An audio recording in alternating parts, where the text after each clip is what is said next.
High guys, welcome to మన channel movie choice. నేను ఇంకా మన ఛానల్ ఎవరైనా సబ్స్క్రైబ్ చేసుకోవద్దు, వెంటనే వెళ్ళి సబ్స్క్రైబ్ చేసి బెల్ ఐకాన్ ట్యాప్ చేసుకోండి.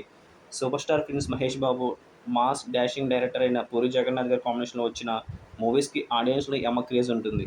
వీరిద్దరు కాంబినేషన్లో వచ్చిన టూ మూవీస్, ఒకటి పోకిరి ఇండస్ట్రీ హిట్గా నిలిస్తే బిజినెస్ మ్యాన్ సూపర్ హిట్ మూవీగా నిలిచింది. కానీ అప్పట్లో ఒక టాలీవుడ్ ట్రెండ్ సెట్టర్గా పోకిరి సరికొత్త రికార్డులు సృష్టించింది. ఇప్పటికీ ఏప్రిల్ 28, 2024కి పోకిరి మూవీ రిలీజ్ అయ్యి 18 సంవత్సరాలు అయింది.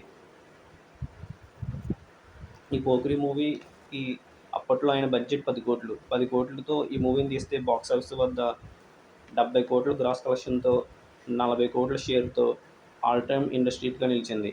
ఈ మూవీ గురించి మీకు తెలియని కొన్ని ఆసక్తిగా తెరవెనుక విషయాల గురించి చెప్తున్నా గాయస్.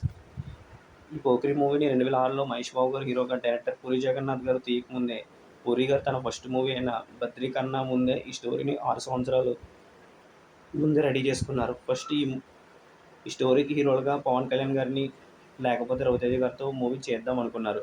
అలాగే మూవీకి టైటిల్గా ఉత్తమ్ సింగ్ సన్ ఆఫ్ సూర్యనారాయణ అనే టైటిల్ని కూడా పెడదాం అనుకున్నారు. కానీ చివరిలో super star prince Mahesh Babu గారు రావడంతో ఆ స్క్రిప్ట్లో కొన్ని మార్పులు చేర్పులు చేసి పోకిరిగా తీసి ఇండస్ట్రీ హిట్ కొట్టారు పూరి గారు. ఈ పోకిరి మూవీలో హీరోయిన్గా ఇలియానా కన్నా ముందు కంగనా రనౌత్ని సెలెక్ట్ చేశారు పూరి గారు. కానీ కంగనా రనౌత్కు ఒకే టైంలో బాలీవుడ్లో కూడా ఆఫర్ రావటం, గ్యాంగ్స్టర్ అనే మూవీ చేయడంతో డేస్ ప్రాబ్లం రావడంతో ఈ పోకిరి మూవీని తప్పుకున్నారు. అప్పుడు పూరి గారు ఇలియానా గారికి ఛాన్స్ ఇచ్చి ఈ మూవీలో మంచి పెర్ఫార్మెన్స్ రాబెట్టారు. పోకిరి మూవీలో ప్రిన్స్ లుక్స్ అసలు వేరే లెవెల్లో ఉంటాయి. కానీ పోకిరి ముందు ప్రిన్స్ మహేష్ బాబు గారు లుక్స్లో అన్ని మూవీస్లో ఒకేలా లైట్ హెయిర్, క్లీన్ షేవ్తో బాలీవుడ్ హీరోల క్లాస్ లుక్లో దర్శనమిచ్చేవారు మహేష్ గారు. కానీ పోకిరి మూవీలో తొలిసారి ఓవర్ మాస్ యాంగిల్లో పూరి గారు చూపించారు. పూరి గారు మహేష్ బాబుకు కథ చెప్తున్నప్పుడే లాంగ్ హెయిర్, లైట్గా మీసం గెడ్డంతో ఉండాలని చెప్పేశారంట. దానికి తగ్గట్టుగానే మహేష్ బాబు గారు అతడు మూవీ తర్వాత వచ్చిన 4 నెలల గ్యాప్ లాంగ్ హెయిర్తో సరికొత్త లుక్లోకి మారిపోయారు. ఈ మూవీలో ఆయన డ్రెస్సింగ్ స్టైల్ అప్పట్లో కొత్త ట్రెండ్ సెట్ చేసింది.